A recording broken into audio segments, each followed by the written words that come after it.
Pengertian angket.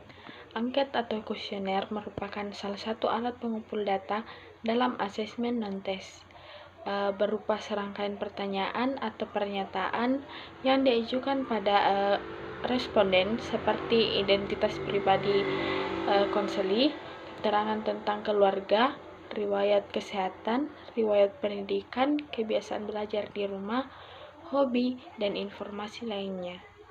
Adapun data yang diperoleh tersebut berfungsi untuk yang pertama, mengumpulkan informasi sebagai bahan dasar dalam penyusunan program. Yang kedua, untuk menjamin validitas yang diperoleh dalam metode ini. Yang ketiga, evaluasi program bimbingan dan konseling. Yang keempat, untuk mengambil sampling atau sikap pendapat dari responden. Tujuan angket yaitu untuk memperoleh data mengenai latar belakang peserta didik sebagai salah satu bahan dalam menganalisis tingkah laku dan proses belajar mereka. Yang ketiga, jenis-jenis angket. Yang pertama, angket tertutup. Yang kedua, angket terbuka. Yang ketiga, angket langsung.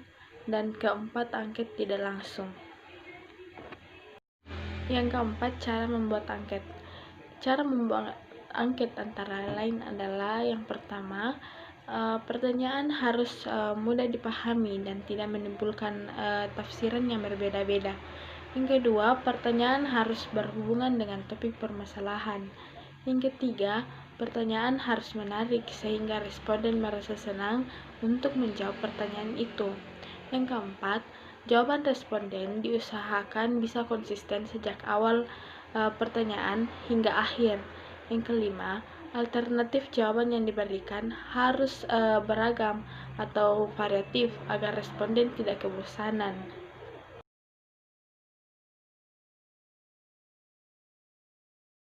Pengertian wawancara. Wawancara merupakan salah satu teknik memahami individu dengan cara melakukan komunikasi langsung antara pewawancara dengan yang diwawancarai. Untuk memperoleh keterangan atau informasi tentang individu, wawancara berfungsi untuk menentukan latar belakang atau faktor penyebab terjadinya masalah yang dialami oleh konseli. Wawancara ini sebenarnya merupakan bagian dari wawancara konseling yang utuh, yaitu mulai dari identifikasi masalah, diagnosis, prognosis, treatment, evaluasi, dan follow up. Mengembangkan keterampilan wawancara. Yang pertama, mampu menciptakan hubungan yang baik dengan konseli atau siswa atau responden. Yang kedua, mampu menyampaikan semua pertanyaan dengan baik dan benar. Yang ketiga, mampu mencatat semua jawaban lisan konseli atau siswa dengan teliti dan jelas. Yang keempat, mampu menggali tambahan informasi dengan menyampaikan pertanyaan yang tepat dan netral. Karena itu digunakan untuk teknik probing.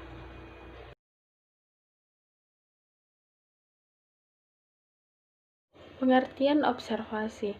Secara etimologi, observasi adalah proses untuk melihat dan memperhatikan suatu objek tertentu yang mendapat data dan informasi yang dibutuhkan. Tujuan dan manfaat observasi. Tujuan observasi itu menggambarkan segala sesuatu yang berhubungan keputusan yang disusun menjadi sebuah laporan yang relevan dan dapat bermanfaat sebagai bahan pembelajaran atau studi.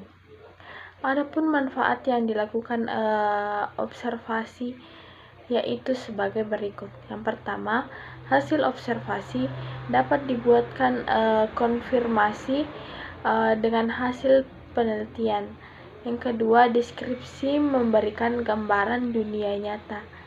Yang ketiga, memungkinkan pembaca memiliki penafsiran sendiri tentang temuan dan bagaimana akan diinterpretasikan. Pedoman observasi dan cara merancang observasi.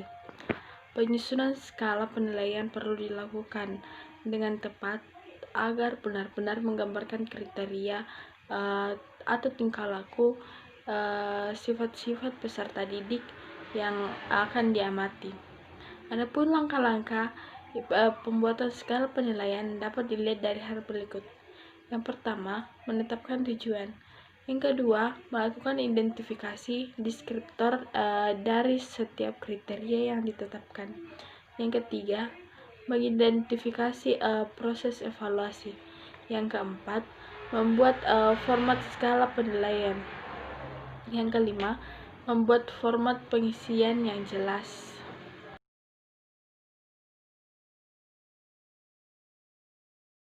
Pengertian sosiometri. Sosiometri adalah metode untuk menelusuri vektor energi dari hubungan interpersonal dalam grup serta mengembangkan pola dan cara bagaimana asosiasi individu dengan individu lainnya ketika berada dalam grup dengan tujuan tertentu. Tujuan dari teknik sosiometri adalah yang pertama, mengasesmen hubungan interpersonal. Yang kedua, mendeteksi perilaku yang inkongruen. Yang ketiga, jenis-jenis pengukuran sosiometri.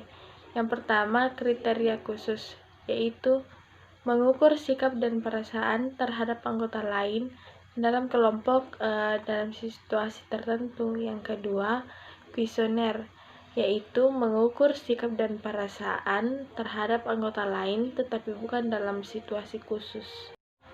Yang ketiga, jenis-jenis pengukuran sosiometri. Yang pertama, kriteria khusus, yaitu mengukur sikap dan perasaan terhadap anggota lain dalam kelompok dalam situasi tertentu. Yang kedua, kuesioner, yaitu mengukur sikap dan perasaan terhadap anggota lain tetapi bukan dalam situasi khusus. Syarat pengoperasian sosiometri.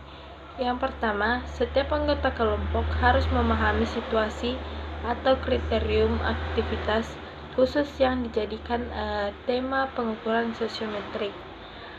Yang kedua, semakin dewasa usia individu yang akan diukur dengan sosiometri, hasilnya akan cenderung lebih konsisten dan valid.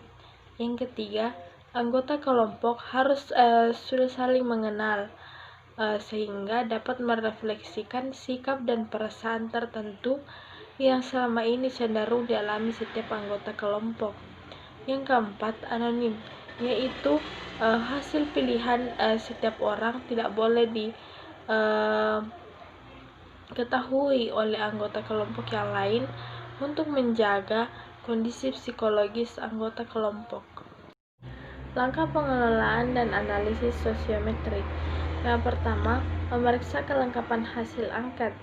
Yang kedua, membuat tabulasi hasil dan menghitung skor yang diperoleh. Yang ketiga, membuat sosiogram. Yang keempat, melakukan analisis dari sosiogram.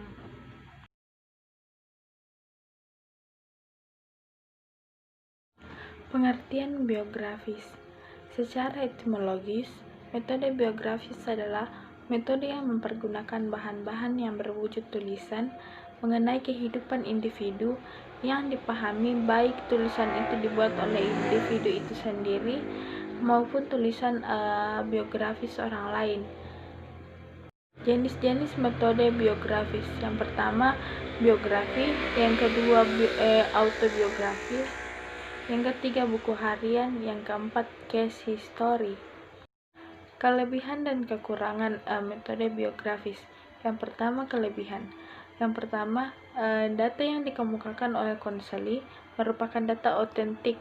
Hal ini didasarkan pada asumsi bahwa konseli merupakan orang yang paling tahu tentang dirinya sendiri.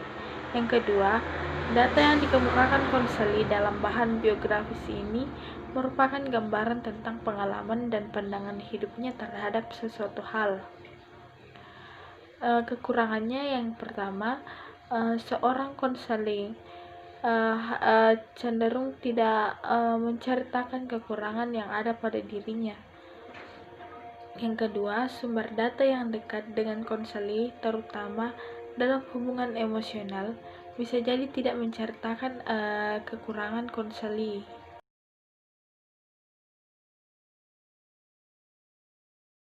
Pengertian inventory. Tes inventory adalah tes-tes yang menggunakan paper dan pensil. Tes inventory merupakan self-report questionnaire untuk menentukan karakteristik kepribadian, minat, bakat, sikap, dan nilai-nilai. Tujuan tes inventory. Tujuannya adalah untuk membantu mengatasi masalah-masalah yang berhubungan dengan pendidikan, perkembangan anak, klinis dan industri, penggambaran yang lebih intensif dari subjek prediksi, untuk meramalkan perkembangan klien. Fungsi dan manfaat tes inventory. Tes inventory sangat berguna untuk mengetahui karakteristik kepribadian seperti minat, penyesuaian diri, motivasi, dan prasangka. Yang perlu diingat bahwa alat-alat tes yang digunakan umumnya tidak ada yang sempurna dan masing-masing tes hanya menjelaskan beberapa aspek kepribadian. Yang keempat, macam-macam tes inventory. Yang pertama, tes inventory kepribadian. Yang kedua, tes inventory minat. Yang ketiga, tes inventory nilai. Jenis-jenis tes inventory. Yang pertama adalah tes Pauli. Tes Pauli banyak mengukur sikap kerja, namun tes Pauli tetap digolongkan tes kepribadian karena unsur yang paling kuat dalam tes Pauli adalah kemauan. Yang kedua, tes Kraepelin. Satu hal yang perlu Anda ketahui bahwa alat tes ini mengungkapkan beberapa faktor bakat diantaranya kecepatan, ketelitian, keajengan, dan ketahanan kerja di dalam tekanan. Yang ketiga, EPPS atau Edward Personal Preference Schedule. Dengan demikian, dalam pengerjaan tes EPPS, semua item harus dikerjakan. Tes EPPS berguna untuk mengungkap 15 need yang ada pada diri seseorang.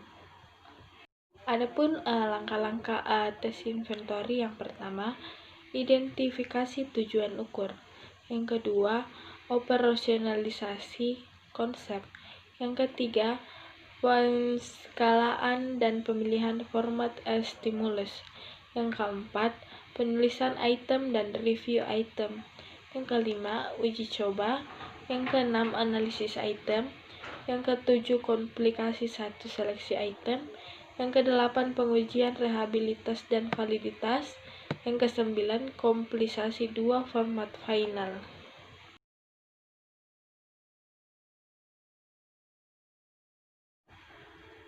Pengertian, tujuan, dan penggunaannya. Aum umum merupakan sebuah alat untuk mengungkap masalah-masalah siswa, mahasiswa, dan masyarakat secara menyeluruh, mengungkapkan masalah-masalah umum. Tujuannya adalah memahami, memperkirakan, dan mengungkapkan masalah-masalah yang dihadapi klien. Adapun penggunaan hasil pengelolaan aum umum adalah yang pertama, layanan orientasi dan informasi. Umum data kelompok dipergunakan untuk memberi informasi kepada seluruh siswa tentang masalah yang mereka alami secara keseluruhan dalam format klasikal. Yang kedua, orientasi dan informasi khusus masalah-masalah yang terungkap melalui aum umum. Ada sejumlah item antaranya yang berkaitan dengan layanan orientasi. Yang ketiga, layanan penempatan atau penyaluran. Sejumlah masalah dalam aum umum memerlukan layanan penempatan sebagai cara penanggulangan. Yang keempat, layanan kekuasaan konten. Layanan penguasaan konten pada dasarnya membantu siswa dalam menguasai keterampilan atau kompetensi dalam kehidupan sehari-hari. Yang kelima, Layanan konseling perorangan. Layanan konseling perorangan diselenggarakan selalu dalam format individual. Yang keenam, layanan bimbingan dan konseling kelompok.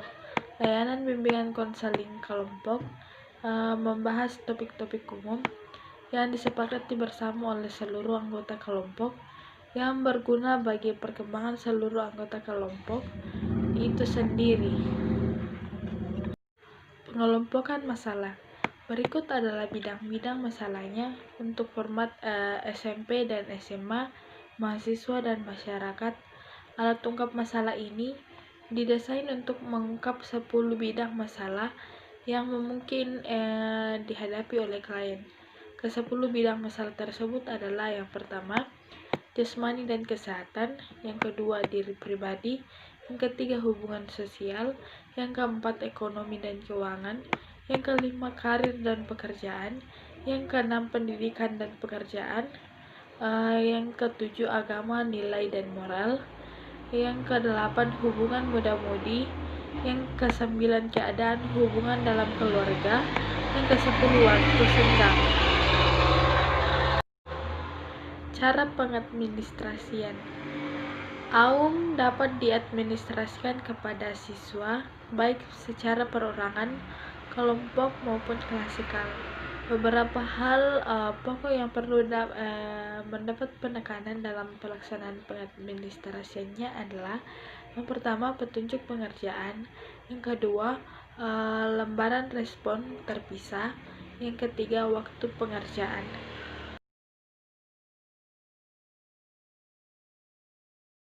Pengertian AUM PT SDL.